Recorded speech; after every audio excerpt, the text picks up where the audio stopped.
Hi, welcome to OTT Showcase. I'm in conversation with a very fine actor who you may have seen in films like Mukkabaz.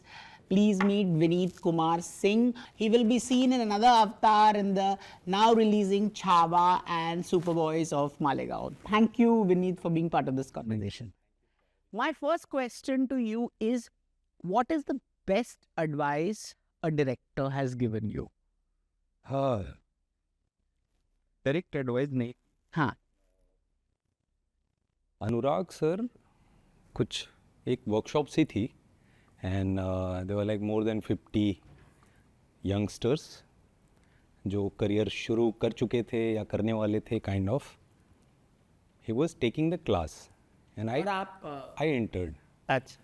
तो उसमें उन्होंने एक बात बोली थी सबके लिए, मैंने वो हिस्सा रख लिया कि कैसी भी परिस्थिति हो लाइफ में, कुछ भी चल रहा हो, कुछ भी चल रहा हो, अच्छा बुरा, मन का या मन का नहीं हो रहा है, काम करना मत छोड़ो, काम करते रहो।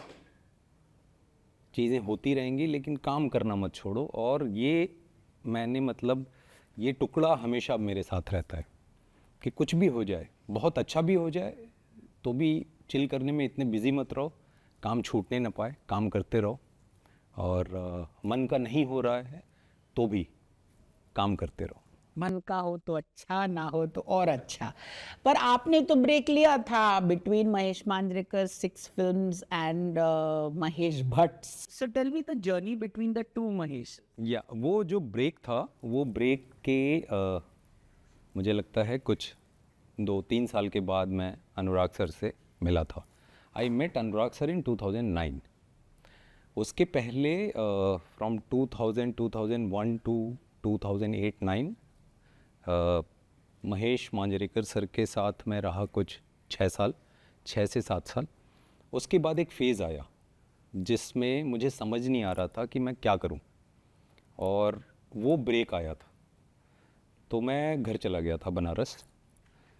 पूरे दिन सिर्फ एक काम करता था कि VHS लाता था और दिन की 4 फिल्में 3 फिल्में बैक टू बैक देखता था। शाम को ग्राउंड जाता था, सुबह ग्राउंड में जाके टहल लेता था, और शाम को कोई भी स्पोर्ट्स जाके खेलता था, और पूरे दिन फिल्म देखता था। घर वालों को समझ नहीं आ रहा था ये वापस नहीं जा रहा है। हालांकि आप डॉक्टर हो. हाँ हाँ। और उस समय मेरी MD पूरी हो गई थी, मतलब पोस्ट ग्रेजुएशन मेडिसिन में पूरी हो गई थी। नहीं, इनफैक्ट मैं पढ़ाई के साथ साथ मैं असिस्ट कर रहा था। तो दैट 6-7 ईयर्स मुझे नहीं मालूम दुनिया में क्या हो रहा था, बिकॉज वो वैसा था। एक गाना भी तभी उस पर लिखा था, बात है कमाल अपन के ज़िंदगी के खेल में, एक पाँव रेल में एक पाँव जेल में। ये गाना था वास्तव पार्ट 2 में। अच्छा. तो वो ऐसे ही ये फीलिंग थी कि मैं यहाँ असिस्ट करता हूँ, फिर भाग के मेडिकल कॉलेज जाता हूँ, फिर जो पढ़ाई छूटी उसे कवर करता हूँ। तो ऐसे कुछ चला मेरा 5-6 साल। हाँ, और उस फेज़ में ही मैंने असिस्ट किया। तो सभी यही बोलते थे कि ये हो नहीं पाएगा, और मुझे ये लगता था कि नहीं हो जाएगा, तो समहाउ हो गया। तो ये जो ब्रेक आया जब डायरेक्शन से निकला महेश मांजरेकर सर के हाथ से, तभी विरुद्ध, वाह लाइफ हो तो ऐसी, पद्मश्री लालू प्रसाद यादव, घरों घरी माथी चचुली, देह, स्ट्रगलर, ये सारी फिल्में एज एन असिस्टेंट डायरेक्टर हो गई थी। कुछ हो नहीं रहा था as an actor, because direction की शुरुआत हुई थी ऐसे कि दिन भर भटकता था शहर में, और महेश जी की ऑफिस में पहुंच जाता था, क्योंकि उन्हीं को जानता था इस शहर में फिल्म इंडस्ट्री में, और उनसे मिला था टैलेंट हंट के थ्रू। तो दिन भर यहाँ वहाँ दरवाजे खटखटा के उनके पास पहुँच जाता था। And you know at that time casting directors वाला स्ट्रक्चर नहीं था। यदा कदा सुनने में मिलता था कि शायद 1993 में बैंडेड क्वीन आई थी तो तिग्मांशु धूलिया सर ने कास्टिंग की थी। तो ऐसा कभी कभी सुनने को मिलता था, बट अभी का स्ट्रक्चर नहीं था। तो ऑफिसेज जाना, डायरेक्टर को अप्रोच करना, तो असिस्टेंट्स मिला करते थे, ये सिलसिला ही चलता था। तो जब ये 6-7 फिल्में एज एन असिस्टेंट डायरेक्टर हो गई जितेश, तो कहीं गाड़ी आगे जा नहीं रही थी। होता यही था कि एक सीन हुआ, 2 सीन हुआ और उसी के आसपास घूम रही थी चीज़, और डायरेक्शन में आप किसी के डुप्लीकेट थे? हाँ पद्म श्री लालू प्रसाद यादव में हम लोग शूट कर रहे थे पटना में, लालू जी के घर में। उस समय श्रीमती राबड़ी देवी जी मुख्यमंत्री थी, तो लालू जी के साथ ही शूट हुई थी बंगले के अंदर ही। मैंने डुप्लीकेट प्ले किया था सुनील शेट्टी सर का। खैर, तो मुझे ये होता था कोई भी काम मिले करो, काम करेंगे कैमरे के आगे तो 100 लोग देख रहे होंगे, तो वहाँ से स्प्रेड होगा और 2-4-10 नए मित्र बनेंगे और वहीं से रास्ता निकलेगा। तो ये कोशिश जारी रही। 6-7 साल बीत गए, कुछ नहीं हुआ, मतलब उस तरीके की कोई चीज़ हुई नहीं। देन फाइनली ये नहीं समझ आ रहा था कि क्या हो रहा है, कहाँ जा रहा हूँ। सवाल बहुत हो रहे थे, बिकॉज मेरे साथ के लड़के तभी सबकी एमडी या एमएस कंप्लीट हो गया था, हॉस्पिटल्स खोल रहे थे, शादियाँ हो रही थी, बच्चे हो रहे थे। अपनी लाइफ में कुछ नहीं हो रहा था।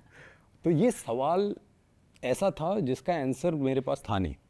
आई was completely clueless. Then finally कुछ हुआ था उस वक्त, क्या? नहीं जाना चाहूँगा उसमें। तो मैं as in personal?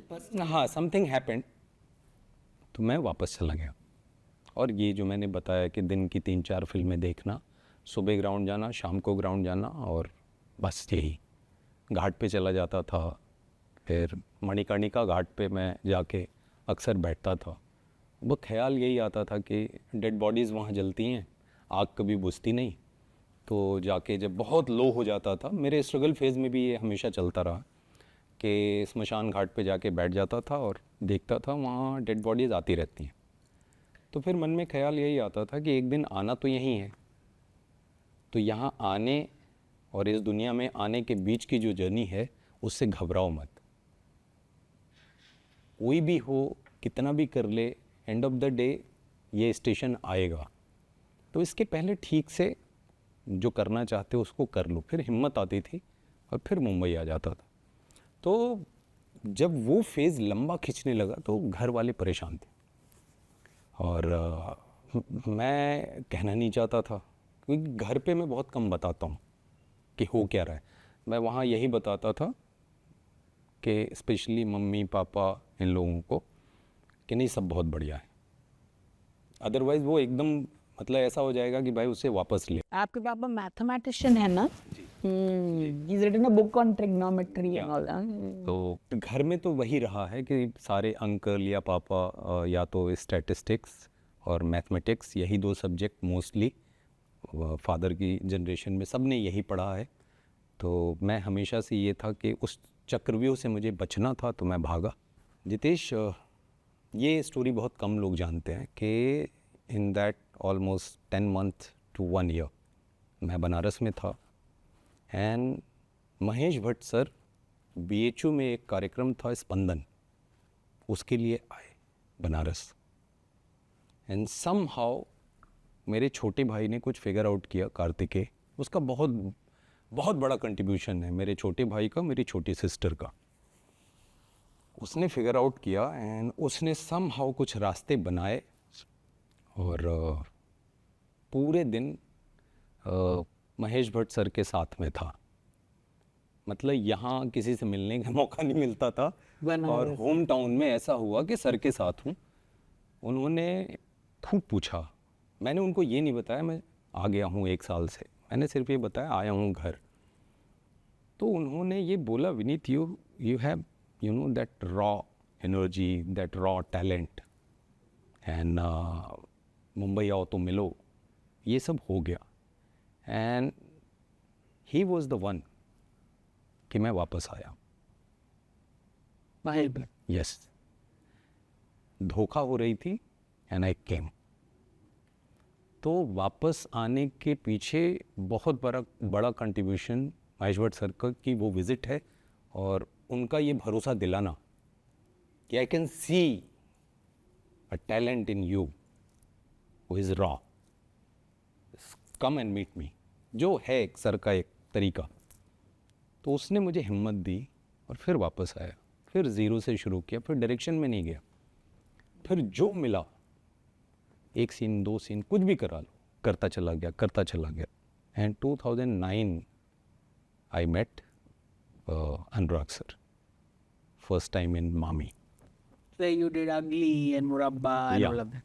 And I believe you wrote Mukkabaz and then you pitched it to him after many production houses said no to you. And he said, okay, learn boxing. So you took your car and just left the city Yeah. to learn boxing. And then how did the journey change? Mukkabaaz थोड़ा पहले से कुछ कहना चाहूँगा जितेश। वासीपुर हो गई थी, अगली हो गई थी, बॉम्बे टॉकीज़ हो गई थी, and I got the nomination best supporting actor अगली के लिए फिल्म फेयर का। और बट उस तरह की चीज़ नहीं हो रही थी जो मैं करना चाहता था। उसी तरीके के सेम काइंड ऑफ रोल्स आ रहे थे। फिर वो कॉल ली के रिस्क लिया ही है, बिकॉज हमेशा मन में एक ये था कि मैं मुंबई कभी भी ब्रेड बटर के लिए नहीं आया था। इस काम से मुझे प्यार है, Passion. हाँ, इस मतलब सिनेमा से, इस क्राफ्ट से, इस दुनिया से एक अलग सा सिंक मैं फील करता हूँ। अदरवाइज़ कोई रीज़न नहीं था बनारस से यहाँ आने का, बिकॉज मैं मेडिकल कॉलेज में था। तो मैं ये बड़ा क्लियर था कि मैं यहाँ ब्रेड बटर के लिए कभी नहीं आया। तो ये काम मैं करना चाहता हूँ, अच्छा काम करना चाहता हूँ। तो जब इन फिल्मों के बाद नहीं हो रहा था, then I took the call और सिस्टर के साथ मुक्काबाज लिखी। पिच करने के प्रोसेस में बहुत अच्छे एक्सपीरियंसेस हुए, मैंने सीखा बहुत उसमें कि लोग करना चाहते थे। जस्ट मुश्किल ये होती है कि अब मैं समझने लग गया था कि जो एक रिस्पॉन्सिबिलिटी होती है, एक इकोनॉमिक्स जो होता है, थोड़ा थोड़ा समझने लग गया था। स्क्रिप्ट पसंद आती थी, तो जब ये होता था कि विनीत कुछ और कर लो, है ना, ये स्क्रिप्ट दे दो, तो मुझे हमेशा ये लगता था, कभी बुरा नहीं माना मैं इस बात को, हमेशा ये सोचता था कि कुछ तो अच्छा है, बस अभी सही दरवाजे पे पहुंचा नहीं हूँ। I was just keep trying. Mukkabaaz जब हुई, because this pitching took 2.5 years लिखने के बाद, तो ऑनेस्टली जितेश मेरी एक्सपेक्टेशन बढ़ गई थी। और बिकॉज अनुराग सर ने बोला कि विनीत बॉक्सर नहीं बनोगे तो पिक्चर नहीं बनाऊंगा। तो मुक्काबाज में जो भी बॉक्सिंग की फ़ाइट है, it's not choreographed. Sir action बोलते थे, हम लोग लड़ते थे। एंड मैंने देखा है ट्रेनिंग में इंजरीज़ बहुत हुई हैं जब मैं ट्रेनिंग कर रहा था पंजाब में, कि स्प्लिट ऑफ सेकंड में इतना बड़ा कट आ जाता है। 1 पंच कनेक्ट हुआ, और तो मुझे डर ये लगा रहता था कि कहीं कोई पंच कनेक्ट ना हो जाए और शूट ना रुक जाए। तो मैं रोज़ प्रे करता था कि प्रभु ऐसा कुछ ना हो, वो आप देख लेना, बाकी तो पूरी शूट ऐसे हुई। Did Vijendra Singh, the boxer, give you some he guidance? Help me because जब अनुराग सर ने बोला कि मैं बना रहा हूँ और तुम्हें लेके बना रहा हूँ, तब तक मैं ऑलमोस्ट 2.5 years मुंबई में कम से कम मोर देन 15 ट्रेनर्स ट्राई कर चुका था, और मुझे ये समझ आ गया था कि यहाँ नहीं हो पाएगा। MMA करते हैं यहाँ। हाँ, कि मतलब मैं जो बॉक्सिंग देख रहा हूँ वो कुछ अलग है, और यहाँ जो ट्रेनिंग मिल रही है वो प्योर बॉक्सिंग तो नहीं है। और जहाँ मुझे मिली वो इतनी दूर थी कि आना जाना दिन के 3-3.5 घंटे एक ट्रेनिंग के लिए जाएगा, तो वो वर्थ नहीं है। तो आई वॉज़ वेरी क्लियर कि मुझे या तो पंजाब जाना है, या हरियाणा जाना है, या मणिपुर। ये पिक्चर क्लियर हो गई थी 2.5 years में। तो मैं रोज़ सुबह शाम ट्रेनिंग करता था और पिच करता रहता था, ये मान के कभी ये बन जाएगी। तो इस पूरे उसमें क्या हुआ जितेश के एक इल्यूजन, एक डेस्परेशन मैं खुद के लिए क्रिएट करता था, बिकॉज वही मेरे लिए इंस्पिरेशन थी। मैं खुद से एक झूठ बोलता था कि ये पिक्चर बनेगी क्योंकि प्रैक्टिकली अगर देखा जाए, जैसे कहा जाता है ना, थोड़े प्रैक्टिकल हो जाओ लाइफ में, तो प्रैक्टिकली कोई भी बॉक्स टिक नहीं हो रहा था कि ये पिक्चर बने। क्योंकि ना तो मैंने कोई फिल्म ऐसी की थी जिसमें मैं बॉक्सर दिखूं, ना तो कोई फिल्म ऐसी की थी जिसमें एज अ मेन प्रोटोगनिस्ट मैंने कुछ किया हो, ना मैं इस तरीके से लोगों को जानता था, ना मैं मतलब अगर 4 लोग बैठ जाएंगे तो आई एम द वन जो धीरे धीरे चुप हो जाएगा, तो मैं नहीं कर पाता बात। वो उस पर अगर बात उधर गई तो मैं बताऊंगा क्या हो, सेट पे भी होता है मेरे साथ। तो कई बार कुछ अलग ही इमेज चली जाती, जबकि मैं जानता हूँ वो है क्या, वो मेरे अपने कॉम्प्लेक्सेस हैं। तो उस इंस्पिरेशन को पकड़ने के लिए मैं एक इल्यूजन, एक डेस्परेशन, एक लाई कि ये फिल्म बनेगी, ये फिल्म बनेगी, ये हो जाएगी, ये शुरू हो जाएगी, करते रहो। तो खुद को पुश करता था और करता रहता था। उसमें ये हुआ कि जब फिल्म हुई तो मुझे लगा कि अब सब आपका रेजिंग बुल। हाँ कि बदल जाएगा, और बदला। लेकिन शायद मैंने कुछ ज़्यादा सोच लिया। मतलब ऑनेस्टली मुक्काबाज के बाद जितेश, ये मेरा सच है, 5-6 महीने मेरे पास कुछ आया ही नहीं। What did it do to your mental health? You know, all the struggle. Did it make you cynical? Did it make you anxious? Did you seek therapy? What did you do during all this phase? Being a medical student, मैं इस चीज़ से खूब aware. आज की date में बहुत आसानी से हम ये कह पाते हैं, जो फिज़िकल हेल्थ होती है उसको हम बोलते हैं कि यार I am not feeling good, क्या हुआ, नहीं फीवर है या हेडेक है या लूज मोशन है, जो भी फिज़िकल। तो उसमें ना कहने वाले को कोई कॉम्प्लेक्स आता है, ना सुनने वाला किसी अलग तरह से उसको देखता है। लेकिन मैं नोटिस करता हूँ कि जो मेंटल हेल्थ है, कहने वाला कहने के पहले 10 बार सोचता है कि मैं ये बात करूं कि ना करूं। सुनने वाला कितना इवॉल्व है उस पर डिपेंड करता है कि वो उस चीज़ को कैसे लेता है। इसमें कहीं ना कहीं कंट्रीब्यूशन के लिए मैं बोलूँगा फिल्म इंडस्ट्री का बड़ा कंट्रीब्यूशन है कि फिल्म इंडस्ट्री ने हमेशा खुल के बात की है इसमें। कोविड के बाद इन जनरल हमारे देश में नहीं, मुझे लगता वर्ल्ड वाइड मेंटल हेल्थ बहुत गिरी है लोगों की। बहुत सारे लोग उस ट्रॉमा में या तो किसी को खोया या वो फेज़ में जिस तरीके का जीवन रहा, कहीं ना कहीं लोगों को पता नहीं है, लेकिन है लोगों के अंदर।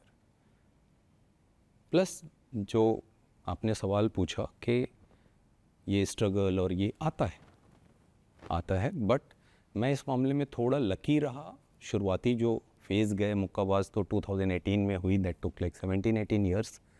उसके पहले तक वैसा था कि मुझे पता था, तो मैं घर चला जाता हूँ, लाइक एवरी 3-4 मंथ्स मैं घर जाता हूँ। घर पे 4 छोटे छोटे बच्चे, मम्मी पापा, मम्मी अभी नहीं हैं, भाई बहन, हम लोग मतलब जॉइंट फैमिली है। तो हंसी मजाक, ऐसा लगता है जैसे मोबाइल जब डिस्चार्ज होता है तो आप चार्ज में रोज़ लगाते हो, तो वैसा मेरे लिए घर है कि वहाँ जाता हूँ सब हील हो जाता है। तो मुझे लगता है आपके दोस्त, आपकी फैमिली, आपके आसपास के लोग बड़ा कंट्रीब्यूशन वो कर सकते हैं इन terms of mental health, even society also. तो बट पोस्ट मुक्काबाज जो हुआ वो मैं घर पे नहीं बताया, मैं कह नहीं पाता था कि क्या हो रहा है, मैं किस चीज़, उनको लगता था चलो हो गया अभी इसका। बट ऑनेस्टली जो मैंने बताया जितेश, 6 महीने, ऑलमोस्ट 5-6 महीने कुछ हुआ नहीं, कोई ऐसी फिल्म नहीं आई। फिर जो आया आपको उसमें चूज़ करना है, आगे बढ़ना है, एक्सपेक्टेशन मेरी ज़्यादा थी, वो चूक में मुझसे हुई या जो बोलूं, और उसमें कहीं कुछ ऐसा था जिसने मुझे बहुत परेशान किया। इवन बाद में कई बार ऐसा हुआ जो मैं बाद में रियलाइज़ किया कि मैं तो ऐसा नहीं था, इंटरव्यू में क्यों बोल गया मैं ये। ऐसी भी कुछ चीज़ें हुई। बहुत सारे लोगों को ऐसा लगता रहा होगा मुक्काबाज के बाद कि ऐसे क्यों विनीत। जैसे हाँ, हुआ है कुछ कुछ जगहों पे। मैं आपने जो बोला, हाँ, मुझे लगता है मैं तो ऐसा नहीं, बट समहाउ कुछ हो रहा है पिछले कई महीनों से मेरे साथ, और मैं संभाल नहीं पाया। शायद मुझे लगा था कि इसके बाद सब ठीक हो जाएगा, चीज़ें ठीक नहीं हुई, और मैं तैयार नहीं था इस चीज़ के लिए।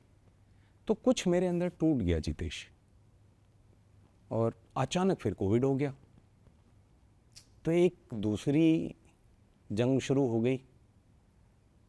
तो समझ ही नहीं आ रहा था कि ये कैसे थमेगा, ये कैसे रुकेगा। आई यूज़ टू क्राई,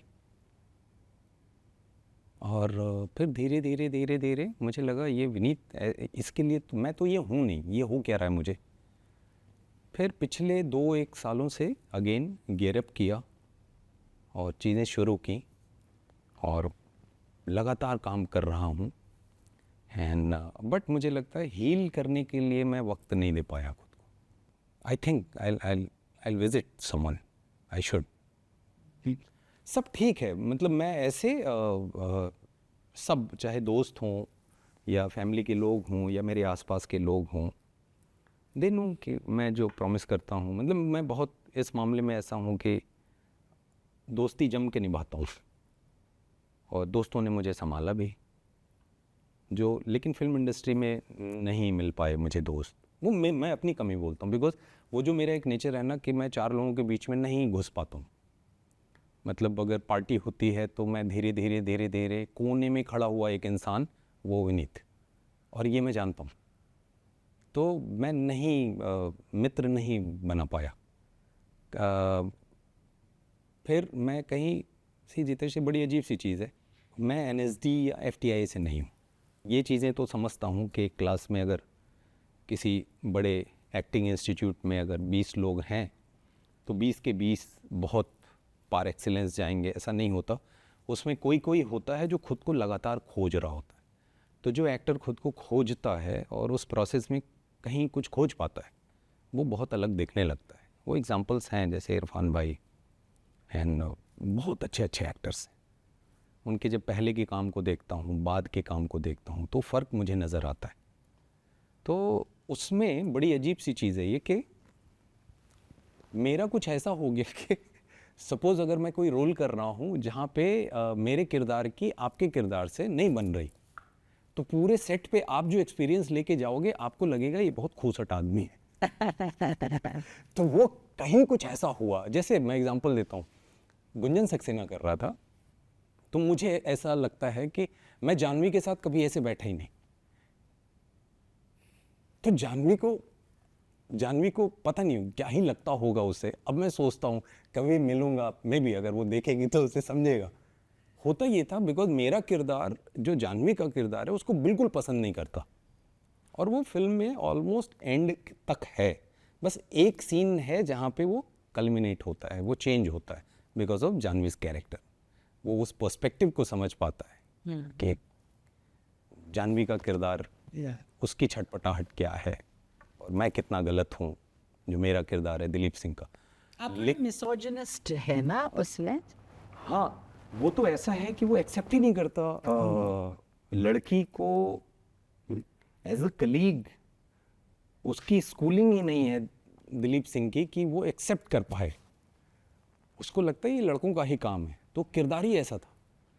तो उस पूरी फिल्म में मैं एक आखिरी दिन, बिकॉज वो सीन तो कुछ ऐसे जितेश 2-3 घंटे में हो गया, जहाँ कल्मिनेशन है, जहाँ ये चेंज है, तो वो फट से हुआ और ख़त्म हो गया। अब जो चेंज आया उसका मौका नहीं मेरे पास, जानवी के साथ बैठो। उसके पहले तो मतलब रूड, हाँ, के पूरे सेट पे मैं करूँगा कुछ नहीं, लेकिन वो वॉल हमेशा रहेगी जो दिलीप सिंह और जानवी के बीच में है। तो वो दिलीप सिंह के चक्कर में विनीत कुमार सिंह की क्या इमेज गई होगी, जानवी को ये पता होगा। ये इमरान भाई के साथ भी हुआ, इमरान हाशमी। हम लोग बारडो ब्लड कर रहे थे, तो वहाँ मेरे किरदार की और इमरान के किरदार की बिल्कुल नहीं पड़ती। हम एक पेज पे कभी होते नहीं, साथ होते हुए भी। तो most of the day we are shooting together, but मैं बगल में कुर्सी ना लगाऊं। तो अब मैं ऐसे ही, अब मैं बिल्कुल ठीक हूँ। आप मेथड में नहीं जाते। अब नहीं, बिल्कुल नहीं, क्योंकि मुझे ये थोड़ा बाद में समझा कि विनीत यार, तुम जिस तरीके से कर रहे हो उन्हें तो कभी पता नहीं चलेगा। उनको तो ये लगेगा ये तुम थे, तुम ऐसे व्यक्ति हो जो आदमी सेट पे कभी बात ही नहीं किया। और वैसे भी तुम्हारे पीआर स्किल्स बहुत खराब। हाँ, मैंने अपने पूरे 23 साल के करियर में टोटल 1 साल सब मिला दूं, 1 महीने 2 महीने, तो 1 साल पीआर शायद किया हो। और मैं कहीं जाता हूँ नहीं, तो मुझे लगता है ज़्यादातर लोगों को यही पता है कि, जबकि ऐसा मैं हूँ ही नहीं। ऐसा मैं तो ऐसा हूँ कि दोस्तों के लिए दौड़ पड़ता हूँ। मैं बोलता भी हूँ, जब मित्रता हो जाती है तो मैं कहता हूँ कि यार शहर में भाग दौड़ है, वो सब ठीक है, लेकिन अगर कभी ज़रूरत पड़ गई तो ये मत सोचना कि मैं बिज़ी हूँ, क्योंकि मैं घड़ी नहीं देखता, मैं मौसम नहीं देखता। तुम्हें ज़रूरत है तो मैं दरवाजे पे मिलूँगा तुम्हारे। आप इतने ऑसम का films किए, Ugly, Gangs of Wasseypur. So any actor who has inspired you, anything that आपने जो उनका व्यवहार या उनके कुछ कैरेक्टरिस्टिक्स या उनकी बात अच्छी लगी हो या उनकी बात अच्छी नहीं लगी हो, ऐसा कुछ है? मैं किसी स्कूल या उससे नहीं हूँ, तो मुझे हमेशा लगता है कि जिनके भी साथ में काम कर रहा हूँ सबको ईश्वर ने बनाया है, और ईश्वर ने जो भी बनाया है यूनिक बनाया है, ये मैं मानता हूँ। क्योंकि मेरा जो थंबप्रिंट है या आपका जो थंबप्रिंट है, आप इतने यूनिक हो कि ये थंबप्रिंट जो 700 करोड़ लोग इस समय धरती पे हैं, इस समय ये कहीं नहीं मिलेगा। आप इतने यूनिक हो। तो मैं ऐसे एक्टर्स को भी देखता हूँ, तो मुझे लगता है कि कुछ तो ऐसा होगा इस एक्टर में जो इसे बहुत ख़ास बनाता है। तो मैं हमेशा, बिकॉज इस तरीके से मैं सोचता हूँ, क्योंकि स्कूलिंग कोई ऐसी है नहीं, तो मेरी आंखें खुली रहती हैं, कान बहुत शार्प रहते हैं, तो इमीडिएट कोई भी चीज़ मैं पकड़ लेता हूँ। और मैंने नोटिस किया ऑलमोस्ट हर एक्टर में कुछ न कुछ कमाल की चीज़ें होती हैं। जैसे जब जानवी के साथ काम कर रहा था, तो जो इनोसेंस है जानवी के अंदर, आप सीन दे दो जानवी को, आप बता दो, नेचुरली वो जो इनोसेंस है वो अपने आप डायलॉग मिलने के बाद वो यू कैन फील दैट। क्योंकि हमारे एक सीन थे जब वो रात में आके वो किरदार फट जाता है हम लोगों पे, सारे जो मेल, जो लगता है कि सारी दुनिया हमारी वजह से है, इस धोखे में जो जीते हैं। वासेपुर जब कर रहा था तो मनोज भाई की एक एबिलिटी है कि किरदार में वो बहुत छोटी छोटी चीज़ें करते हैं, नेकेड आई से अगर आप बहुत अवेयर नहीं हो आपको पता भी नहीं चलेगा, चुपचाप कर देते हैं। लेकिन बड़ी स्क्रीन का जादू कुछ ऐसा है, बिकॉज मैं तो डायरेक्शन में जब काम करता था तो मैं हमेशा देखता था कि ओम जी जब एक शॉट दिया उन्होंने, फिर जब सेम शॉट का दूसरा टेक जब होता था तो मैं तो ऐसा लेंस लगा के बैठता था करेंगे क्या, बिकॉज मैं सेट पे हमेशा इसी नज़रिए से चीज़ों को देखता था कि दूसरे टेक में करता क्या एक्टर, तो सबको देखता था, तो कुछ ना कुछ बहुत छोटी सी चीज़ वो कर जाएंगे। तो आदत पड़ गई है मुझे इस तरीके से चीज़ों को देखने की, और इसलिए जब एज एन एक्टर काम भी करता हूँ तो मैं most of the time set पे ही रहता हूँ। कुर्सी रहती है, भले कहीं अलग लगा लूँगा, लेकिन सब कुछ देख रहा होता हूँ। तो मनोज भाई के अंदर ये है, नवाज़ भाई के अंदर कुछ बहुत, मतलब एक अलग कमाल का ह्यूमर है नवाज़ भाई के अंदर। और वो दिखता है कि एक ऐसा किरदार जो आपको छेड़ने में माहिर हो, बहुत खूबसूरत करते हैं नवाज भाई। जैसे लंच बॉक्स में। हाँ हाँ, जब इरफान भाई को ऑन स्क्रीन देखता हूँ तो सहजता कि सिंप्लिसिटी कितनी खूबसूरत हो सकती है, डायलॉग्स हों या ना हों फ़र्क नहीं पड़ता, वो देखने को मिलती है। वही जब पहले के काम को देखता हूँ, उनके बहुत पहले के, और बाद बाद के कामों को तो फ़र्क भी दिखता है। तो एक्टर खुद को खोजता है। जैसे Ranbir Kapoor, I think is आज के डेट में, हम सारी इस जो आज के वक्त की जनरेशन में जितने भी एक्टर्स हैं, कमाल। मुझे जब अच्छा कुछ लगता है मैं मैसेज करता हूँ रणबीर को, बिकॉज एक है म्यूचुअल एक रिस्पेक्ट। रणबीर ने जब भी अगली देखी थी तो मुझे ऐसे एक अननोन नंबर से कॉल आ गई, मुझे पता नहीं था कि रणबीर कपूर बोल रहा हूँ, तो मुझे लगा दोस्त मजाक कर रहे हैं, शरारती दोस्त बहुत हैं मेरे हैं। तो बोला अच्छा रणबीर, तो सी ही लाइक दैट वर्क, और वहाँ से वो सिलसिला चल पड़ा। तो मुझे अगर जब भी रणबीर का कुछ भी, हमेशा देखा है, फिर वेरिएशन दिखती है, रेंज दिखती है, एक एक्टर क्या मैजिक कर सकता है वो दिखता है, और ये भी समझ में आता है कि क्या इम्प्रोवाइज़ हुआ है, क्या लिखा था, थोड़ा एक अंदाज़ तो लग जाता है।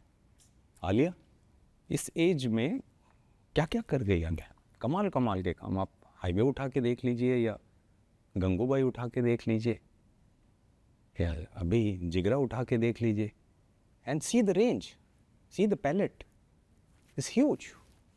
तो अभी जैसे रिसेंट इंटरव्यू में जो निकला भी, वो निकला भी इसलिए जितेश, बिकॉज क्या निकला? मैंने आलिया जब मैंने देखा था, शिवर बच्चे होते हैं यू नो, तो भट्ट साहब धोखा केवल। हाँ, कि she was I think teen age या छोटी उम्र थी आलिया की।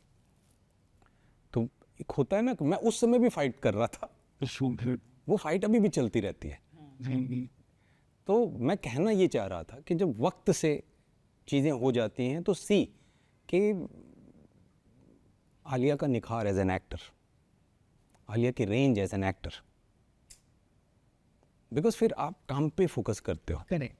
अदरवाइज़ क्या बहुत सारी चीज़ें यहाँ चलती रहती हैं, उसका कुछ लेना देना, खास लेना देना नहीं है।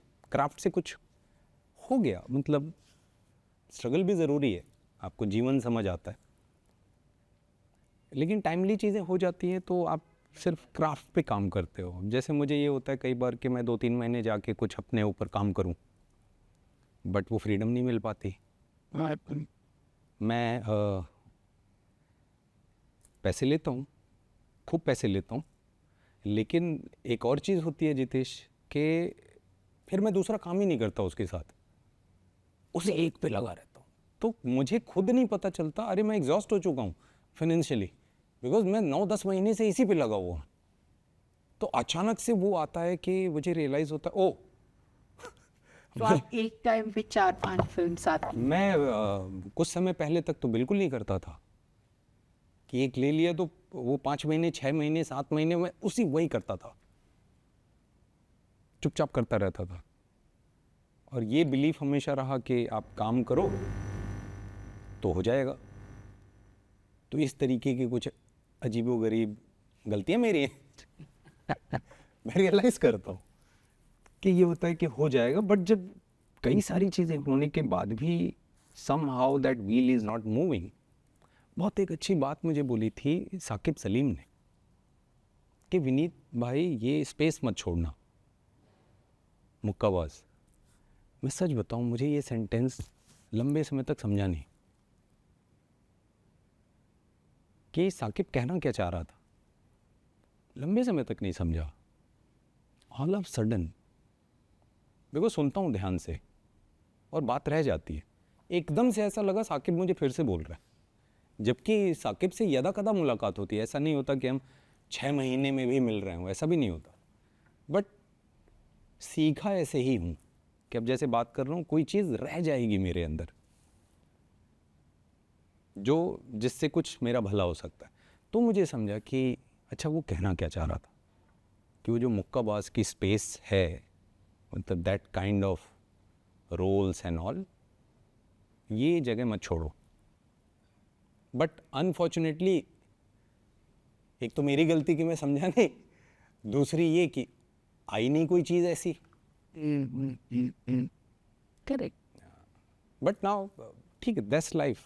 You worked with, say, Marima Kakti in Superman, and then you worked with Anurag. So, is there a difference when a female director directs you and a male director directs you? In terms of male female, Feminine gaze, हाँ, male कोई gaze. कुछ भी नहीं। Reema she is दबंग on set. मेरी chemistry बहुत अच्छी है रीमा के साथ, मतलब पहले गोल्ड की थी। अच्छा। हाँ, गोल्ड की थी। एंड मैं तो थोड़ा डरा डरा रहता हूँ, और मतलब 2-3 लड़कियाँ इकट्ठी हो जाएं, मैं मुझे लगता है वासीपुर तक मेरा हाल ये था कि जितेश अगर लड़की ने हाथ बढ़ा दिया तो मुझे थरथराइटिस हो जाती थी। हाथ मिलाने के लिए हैंडशेक हुआ ना, मैं कांप जाता था। बिकॉज मेरी स्कूलिंग जो है वहाँ ऐसा था कि अगर आप लड़की के साथ भी चल रहे हो तो इतना ज़्यादा कॉन्शियस होते थे। बहन है तो फिर तो छाती चौड़ी, फिर तो ऐसा लगता है सड़क हमारी है क्योंकि हमारी बहन आ रही साथ में। लेकिन अगर फ्रेंड है कोई या मोहल्ले का कोई है तो ऐसा लगता था कि भाई सब मुझे ही देख रहे हैं। तो वो मैं वहाँ से आया हूँ, तो यहाँ जब आया तो एक होता है ना कि आप मिलते हो तो हैंडशेक होता है, गले लगते हो, मेरी रूह कांप जाती थी। तो मुझे ये भी समझ में आया कि विनीत इट्स नॉर्मल, तुम जहाँ से आए हो वो बचपन से वैसा चला है। इसकी वजह से जैसे इंग्लिश को लेकर के जितेश, बड़ी अजीब सी बात है कि कोई मुझसे इंग्लिश में, जबकि मैंने बुक्स पढ़ी हैं इंग्लिश में, सब बचपन के कुछ इंसिडेंट्स ऐसे हुए कि आप मेरे से इंग्लिश में 4 लोग बैठ के बात करें, मुझे लगता है सब ब्लॉक हो गया मेरे अंदर, मुझे ऐसा लगता है सुना ही नहीं पड़ रहा। बहुत जो मैं इंटरव्यूज़ बताया ना, कई इंटरव्यूज़ ऐसे हैं जिसमें मुझसे पूछा कुछ गया, मैं बोल कुछ रहा हूँ, बिकॉज सवाल इंग्लिश में थे।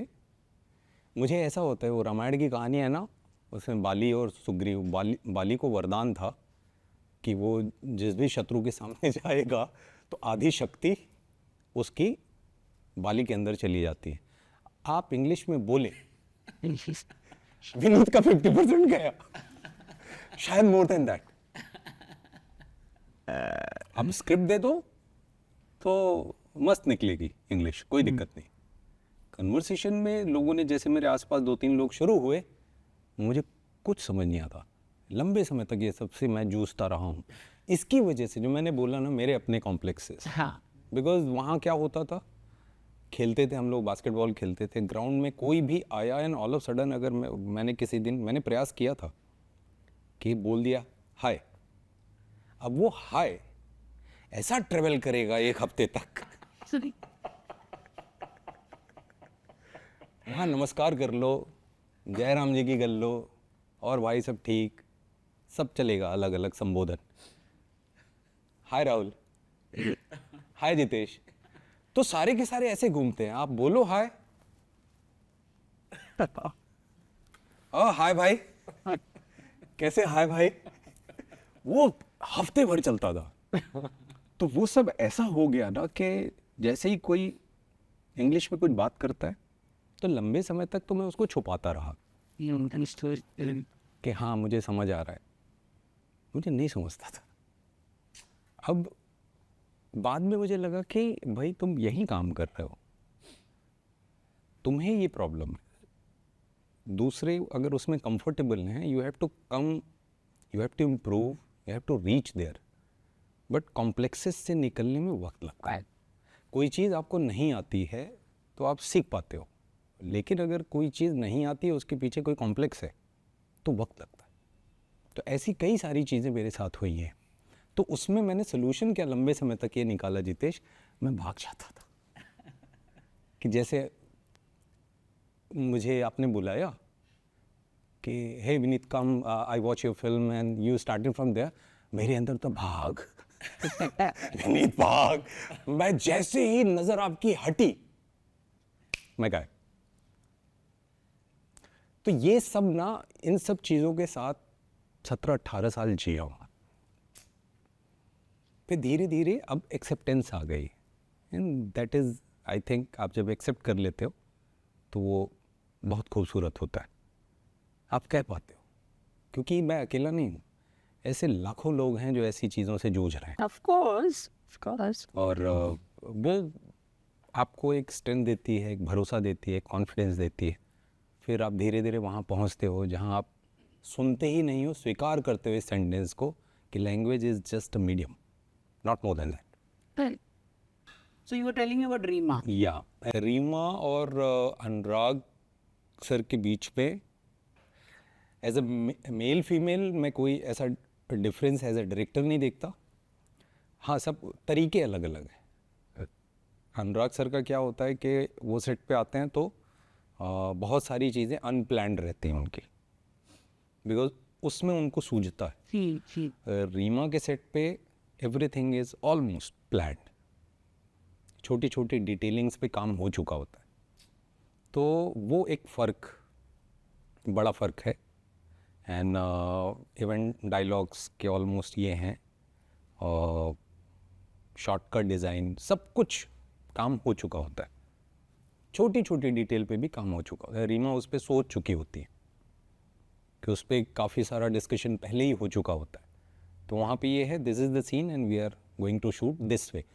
बीच में अगर कोई situation because of the location या कोई चीज़ हो गई तो वहाँ पे इम्प्रोवाइज़ होता है थोड़ा, बट ऐसा कभी कभी होता है। एंड मुझे मतलब बहुत ही मज़ा आता है, बिकॉज एक भरोसा मिलता है डायरेक्टर्स का। एंड ये एक अच्छी चीज़ मेरे साथ हुई हमेशा कि जिनके साथ भी काम किया, most of the director, most of the production houses, because वो फिर ना वो मुझे 50-55 दिन में जान जाते हैं, तो वो रिपीट करते हैं, तो वो लोग बुलाते हैं। जैसे रीमा के साथ 2 फिल्में हुई, रेड चिलीज़ में बार्ड ऑफ ब्लड हुई, तो शूट ही ख़त्म हुई थी, फिर बेताल हुई। धर्मा में भी 2 फिल्म हुई, अनुराग सर के साथ 5-6 हो गई, दृश्यम में भी 3 हो गई। तो जहाँ काम करता हूँ लोग वो वहाँ थोड़ा जान जाते हैं, काम बहुत, उसमें तो कोई कॉम्प्लेक्स नहीं आता। आपने कहा था कि लड़कियों के मामले में आप थर so how are you as a boyfriend and how are you as a husband now that you married the same person, I am guessing? पहले से मतलब as a boyfriend, as a husband, जब भी कोई मुझे थोड़ा करीब से जान जाता है तो फिर वो समझ जाता है कि विनीत को क्या हो रहा है। किसी चीज़ को लेकर के इनसिक्योर नहीं होता, कभी कोई चीज़ किसी पे इम्पोज नहीं करता, ना पहले कभी सवाल उठाए, मेरे अंदर उठता ही नहीं, मतलब ऐसे ख्याल ही नहीं आते। बिकॉज मेरी 2 बहनें हैं और मेरी सिस्टर जब शी मतलब वो इंटरनेशनल प्लेयर रही है, एथलीट रही है, तो जब वो ग्राउंड में दौड़ने जाती थी तो वो जब दौड़ती थी, Jitesh, she is 5'9", beautiful, and 300-400 आँखें उसके साथ दौड़ती थी, तो उसको दिक्कत होती थी, तो मैं जाता था, तो उसको होता था कि भैया आ गया है तो आज, तो उसको अगर वो प्रैक्टिस को जाए तो मैं जाता था। तो एज अ ब्रदर वो एक साइड है, लेकिन ऐसा कभी नहीं था कि बहन ये मत कर, तुम्हें जो करना है करो, वो हमेशा है। तो एज अ बॉयफ्रेंड भी कभी ये मन में आता ही नहीं, ये ख्याल ही नहीं आता, तुम जो करना चाहती हो। आपकी वाइफ क्या करती है? She is into production now. Okay. वो इम्तियाज़ सर के प्रोडक्शन हाउस में थी, now she started her own thing and baby step she is doing. And एक राह नेचुरल्स करके एक ब्यूटी प्रोडक्ट नेचुरल, उसकी एक कंपनी फॉर्म की है उन्होंने। So because Ayurveda I know, मैंने पढ़ा है, And तो ये होता है कि जितनी नेचुरल चीज़ें हम क्रिएट कर सकें तो वो नॉलेज वो मुझसे, and she is doing all this things, even she manages me from last आपको फ्यू कैसे मंथ्स हैंडल करते हैं आपके मूड स्विंग्स? और एज एन एक्टर। जब एक पर्टिकुलर रोल करता हूँ, शुरू में बहुत दिक्कत हो रही थी Jitesh. She was with me when I was preparing for Mukkabaaz in Patiala. Okay, या तो मैं 3:30 बजे सुबह उठता था तो मेरे साथ, क्योंकि वो जो फर्स्ट डाइट कुछ खा के मैं भागता था, पहली ट्रेनिंग दिन की 4 ट्रेनिंग होती थी। ओह, या तो वो 4 मील तो ऐसे ही, प्लस उसके ऊपर 3 मील और होती थी। तो थैंक्स टू रुचिरा कि वो वैसा रहा। मुझे बहुत सपोर्ट मिला वाइफ का, तभी we were not married, and sister का, मुक्ति। तो आई एम ब्लेस्ड कि गर्ल्स ने मुझे हमेशा सपोर्ट किया। तो एज अ बॉयफ्रेंड जब कोई फिल्म करता था शुरू शुरू में तो दिक्कत होती थी, बिकॉज मैंने बताया ना दैट प्रोसेस, कि वो घर पे आता था मेरे साथ, वो किरदार। मुझे पता है मैं विनीत ही हूँ, लेकिन कुछ कुछ हरकतें मेरी मुझे भी नहीं मालूम होता था। धीरे धीरे मैं अवेयर होने लगा उन चीज़ों के साथ। जैसे अब मैं काफ़ी ठीक हूँ कि अब मैं अगर कुछ किसी किरदार के साथ मेरी नहीं बनती कहानी में, तो रियल लाइफ में अब वो सीन नहीं है। अब मैं बगल में बैठ लेते हैं हम लोग। तो रुचिरा के साथ शी नोज़ नाउ, बिकॉज हमें हो गए 8-9 साल हो गए। शी नोज़ कि विनीत का क्या है, काम को लेकर के एक पागलपन है। स्क्रिप्ट पे काम शुरू कर देगा तो मतलब फिर वो दुनिया भूल जाएगा। क्योंकि लंबे समय तक काम नहीं था जितेश, तो अब जब काम आता है तो बहुत ये होता है कि मैं स्क्रिप्ट को कई बार पढ़ जाऊँ, कुछ अगर दिख रहा है तो देख लूँ बिफोर के शूट शुरू हो, फ्लोर पे जाऊँ। फ्लोर पे जाने के पहले जितने मेरे सवाल होते हैं मैं चाहता हूँ कि मैं सॉर्टेड रहूँ, ताकि वहाँ सेट पे वक्त बचे। बिकॉज डायरेक्शन में काम करने से ये चीज़ समझा हूँ कि जब सेट पे सवाल जवाब कम होते हैं तो ज़्यादा काम हो पाता है। तो जितना है पहले ही पूछ लेता हूँ। तो रुचिरा को ये सारी चीज़ें पता है। तो अब दिक्कत नहीं हाँ, होती। किसी किसी रोल में जहाँ क्रैक नहीं कर पा रहा हूँ तो थोड़ा सा परेशानी रुचिरा को उठानी पड़ती है, sorry. What is the most complex role that you've done so far? And you felt, okay, Mukkabaz is the role of a lifetime. But other than that, is there any role that challenged you? अगली, because अगली में जो किरदार था चैतन्य मिश्रा का, real life में ऐसा नहीं हूँ। इवन बॉम्बे टॉकीज मैं नहीं हूँ, वैसा नहीं हूँ। और अगली में बिकॉज वो हर किसी के साथ खेल रहा होता है मेरा किरदार, तो उसकी आई बॉल ठहरती नहीं एक जगह पे।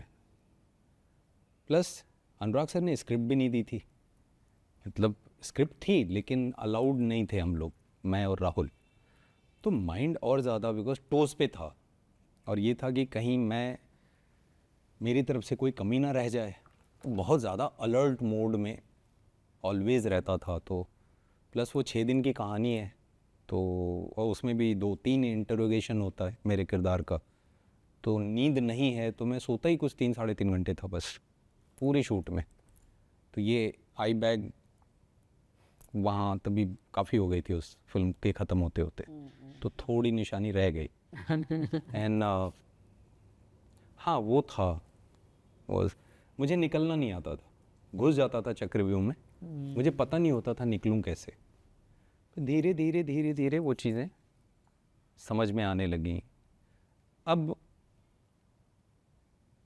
चीज़ें मैनेज कर लेता हूँ, दिक्कत नहीं होती। मे बी कोई रोल अगर ऐसा आ गया जहाँ पे बहुत ज़्यादा ड्रिल करना पड़ गया और ज़्यादा इन हो गया तो थोड़ा, लेकिन अभी भी होता है मुझे, थोड़ी दिक्कत होती है। तो अगली एक वो था मुक्काबाज था। एक फिल्म थी जो पता नहीं वो क्या अनफॉर्चुनेट रहा उस फिल्म के साथ, tryst with destiny. That film was in Tribeca, जो रॉबर्ट डी नीरो साहब is the founder of that film festival. Covid के पहले की बात है, 2020, फिल्म जाने वाली थी ट्राइबेका में, हम सब तैयारी में थे, तो दैट वाज एंथोलॉजी, 4 कहानियाँ थी, उसमें एक कहानी थी। दैट कैरेक्टर वो उसने बहुत हॉन्ट किया मुझे। Who was the director? Manish Mundra, नहीं सॉरी प्रशांत नायर, मनीष मुंद्रा ही was the producer, Prashant Nair. तो वो कहानी कुछ वैसी थी, मैं तो चाहूँगा लोग देखें उसे। Prashant who made Trial by Fire. या एंड वंडरफुल गाय, कमाल की क्लैरिटी। एंड प्रशांत का आइडिया वो हुआ ये कि डायलॉग्स थे, बट कुछ किरदार ऐसा था, मैं डिटेल में नहीं जाऊंगा, कि सोसाइटी में वो जहाँ पे है वहाँ अपनी बात कह नहीं पा रहा है। जैसे उसकी कोई नहीं, वो ज़्यादा ख़राब था वो सिचुएशन उसकी, बिकॉज वो सोसाइटी में जहाँ से बिलोंग करता है वो मरे हुए जानवर उठा के लाना, उनकी स्किन निकाल के उसको मार्केट में सेल करना और घर पे 2 रोटी का इंतज़ाम करना। तो जो जानवर कहीं मर जाते हैं, बदबू आने लगती है, तो वो किरदार उसको वहाँ से सोसाइटी में जो, बिकॉज जानवर तो कहीं भी मर सकता है, तो वो बदबू को वो ढो के लेके जाता है ताकि सोसाइटी में खुशबू बनी रहे। तो वो काम करता है वो। तो उसकी लाइफ में जो चल रहा है, जो सप्रेशन हो रहा है उसके साथ, तो डायलॉग्स थे, बट सम हाउ पढ़ते पढ़ते ये फील हुआ कि ज़ुबान होती किस लिए है। ज़ुबान इसलिए होती है कि हम खुद को एक्सप्रेस कर सकें, लेकिन अगर सोसाइटी में इस किरदार की आवाज़ को सुनने वाला कोई नहीं है तो इसने बोलना ही छोड़ दिया। तो वो पूरी फिल्म धीरे धीरे डायलॉग्स हटाते चले गए, और प्रशांत ने बोला कि अगर कहीं सीन कम्युनिकेट नहीं होता तो डायलॉग यूज़ करते हैं हम लोग। कहाँ वो होते होते पूरी फिल्म ऐसे साइलेंस में ही गई, वो बोला ही नहीं, लास्ट में एक शब्द बोला, ऐसा लगता गूंगा है वो। उसमें कनी थी, she was in all we imagine his light, बहुत ही मतलब अलग थी को वो film.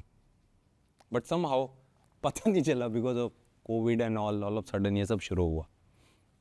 nice. You can release it on OTT, no? Release हुई वो। Oh, okay, हाँ okay. रिलीज हुई। Okay. क्या ना, Finally, what would you tell your younger self?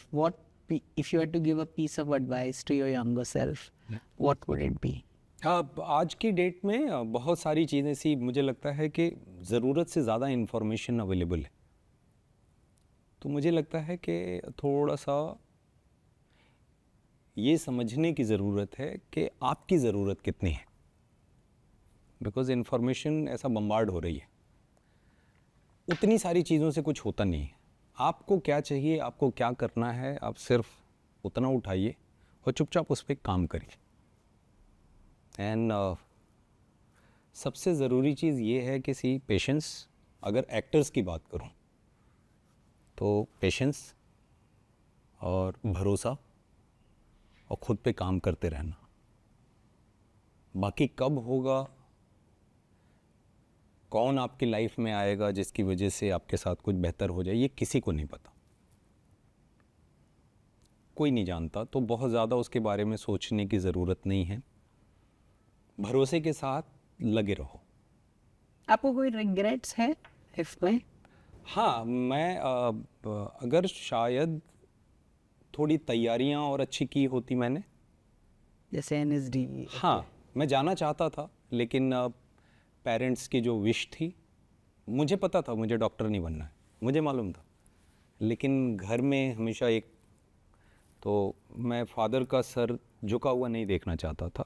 मुझे लगा था जिसने मुझे दुनिया में लाया है, अगर उनकी विश के लिए मेरे जीवन के 5-7 साल जाएंगे कोई दिक्कत नहीं। तो मैं जाने के पहले भी क्लियर था कि मैं नहीं करूँगा। वो अपसेट थे आप मैथमेटिशियन नहीं बने? शुरू में जब सबसे पहले मैंने मैथमेटिक्स छोड़ी, धीरे धीरे उनके चक्रव्यूह से दूर जा रहा था, मैंने मैथमेटिक्स छोड़ी, फिर मुझे फिल्म लाइन में जाना था, तो जब मैंने ये विश रखी तो क्लियर था नो, मतलब ओके। फिर जब बायोलॉजी में गया तो यही होता था कि भाई एक ही ऑप्शन बचा, डॉक्टर बनूं, तो CPMT क्रैक की, पापा को प्रॉमिस किया कि पढ़ाई पूरी करूंगा, लेकिन धीरे धीरे उनको पता चलने लगा कि ये सब कर रहा है छिप के, और उनको एक डर था, तो एक कॉन्फ्लिक्ट हुआ। कॉन्फ्लिक्ट नहीं था वहाँ। पापा का ऐसा होता था, उन्होंने कह दिया ये है। और मुझे ये चीज़ हमेशा समझ आती रही है जितेश, कोई भी माँ बाप बच्चे का बुरा नहीं चाहते, कोई भी माँ बाप, in most of the cases उन्होंने जीवन से जो सीखा है उसका जो बेस्ट है ना, वो अपने बच्चे को देना चाहते हैं। इसमें कुछ गलत नहीं है, वो आपका भला चाहते हैं। उनके अनुभव से जो उन्हें समझ आया वही तो देंगे ना आपको। हो सकता है आपकी जनरेशन या आप, मतलब मैं एज अ सन, मैं कुछ अलग देख रहा हूँ, तो वहाँ पे मैं रिलेट ना करूँ, वो एक अलग बात है। लेकिन जिसको बोलते हैं ना, as far as intent is fair, everything is fine. नियत या तो माँ बाप बच्चे के लिए, मतलब उससे ज़्यादा प्योर इंटेंट कहाँ है। तो वो हमेशा, ये बात का एहसास मुझे हमेशा था। बस हम एक पेज पे इन चीज़ों को लेके नहीं होते थे, तो मैं कभी बोलता नहीं था। मैं चुपचाप अपना काम करता था कि उनको पता चलेगा तो उनको तकलीफ़ होगी। बट धीरे धीरे उन्हें पता चलने लगा, तो मुझसे फिर ये सवाल हुए थे कि तुम ये जो कर रहे हो, तुम करना क्या चाह रहे हो। तो मैंने फिर बता दिया, बिकॉज़ मैं हरिद्वार मेडिकल कॉलेज में था। वहाँ से हरिद्वार गया ही, मतलब बनारस से हरिद्वार उस समय उत्तराखंड और उत्तर प्रदेश अलग अलग नहीं हुए थे, एक ही राज्य था। तो मैं हरिद्वार गया इसलिए था कि मैं एवरी फ्राइडे बस लेके एनएसडी जाता था दिल्ली, कि मैं जाके कुछ एक्टिविटी कर सकूं, और फिर भाग के मंडे आ जाता था मेडिकल कॉलेज। तो अदरवाइज़ लखनऊ में भी था मेडिकल कॉलेज, वहाँ जा सकता था कि घर में 5 घंटे में घर आ गया। बनारस में भी था कि घर से ही आऊँ जाऊँ, लेकिन मैं हरिद्वार गया था बिकॉज मुझे एनएसडी। तो एनएसडी में आपने कुछ वर्कशॉप्स क्या कुछ किए? अनऑफिशियली हाँ, बिकॉज जो पहला ऑडिशन हुआ वो घासीराम कोतवाल एक प्ले था, वही देखा था। फिर पता चला कि एक टैलेंट हंट हो रहा है मुंबई में, तो मैं आया मुंबई। यहाँ आया, मुझे लगा स्क्रिप्ट मिलेगी, तो वहाँ लोगों ने बोला नहीं नहीं, अपने इससे कुछ परफॉर्म करो। तो वही प्ले देखा था, तो जो मुझे याद है, एक कहानी बना के लिख दी, वही परफॉर्म किया, सेलेक्ट हो गया। और फिर उसके कई राउंड हुए, क्वार्टर फाइनल, सेमीफाइनल, फाइनल। जब फाइनल हुआ तो Mahesh Manjrekar sir, he was the one of the जज। उन्होंने देखा, ट्रॉफी पकड़ाई और बोले मुझसे मिलो। तो ऐसी चीज़ें शुरू हुई। तो फादर का जो था, कभी ये नहीं था कि कोई वो, तो जब उनको ये पता चला कि मैं ये सब कर रहा हूँ, तो उन्होंने बुला के बिठा के इत्मीनान से, तुम चाहते क्या हो। तो मैंने बताया कि मैं ये करना चाहता हूँ। बोले फिर ये पढ़ाई तुम छोड़ोगे, बाकी के भाई बहन? बोला पापा बिल्कुल मत सोचिए, मैं पढ़ाई पूरी करूँगा, ये प्रॉमिस कर रहा हूँ, मैं छोड़ूंगा नहीं। आप मैं समझ रहा हूँ आपको इस बात को लेकर के शायद डर लग रहा है कि मैं फिल्म इंडस्ट्री में जाऊँगा, एज एन एक्टर काम करना चाहता हूँ, मैं किसी को जानता नहीं हूँ, आप किसी को वहाँ जानते नहीं हैं। मैं आपके इस डर को समझता हूँ। आपको ये लगता है कि अगर मैंने ये सब छोड़ दिया और वहाँ मेरा कुछ नहीं हुआ तो मेरा क्या होगा। मैंने ऐसे ही बोला था। तो आपके इस डर को मैं पापा समझ रहा हूँ। आपको यही लगता है ना कि अगर पढ़ाई पूरी कर लूँगा तो अगर वहाँ नहीं भी हुआ तो मेरा सब ठीक है। बोले हाँ। बोले मैं पढ़ाई पूरी करूँगा। तो कुछ भी हो गया, मैंने ये तय था कि मैं कंप्लीट करूँगा। Even I did MD, degree रखी और बोला कि मैं जा रहा हूँ। Now they're proud of you. हाँ, इज़ वेरी हैप्पी। उन्होंने रंगबाज एक सीरीज़ थी, तीसरा सीज़न था। मुझे तो मतलब क्या ही बोलूँ, कैसी खुशी थी।